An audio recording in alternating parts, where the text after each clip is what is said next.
ଆଚାର ମାଚାର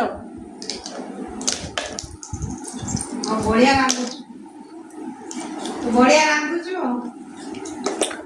ତୁ ଶିଖିଗଲୁଣି ଭାତ ତରକାରୀ ରନ୍ଧା ସେ ସବୁ ଶିଖିଗଲାଣି।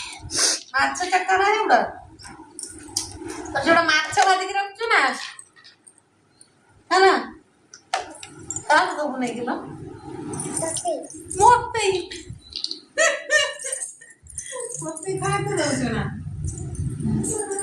ରୋଷେଇ କରିକି ଆଣିଛି। ଖାଇଦିଏ ମାଛ ଚକଣା ମୋତେ ତ ଲାଗୁଛି ମାଛର ମଝି କଣ୍ଟା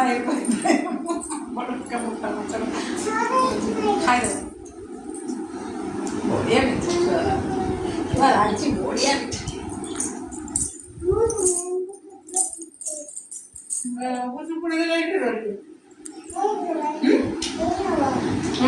ପୁଣି ଦେଇଛୁ ଆଉ ବର୍ଷ ଦେଇଛୁ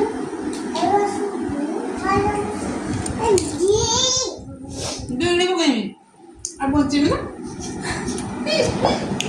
ପ୍ଲାଷ୍ଟିକର ଖାଇବା ଦେଇଛୁ ମୁଁ ଆଉ ବଞ୍ଚିବି ନା ମାଛ ଭଜା ନା।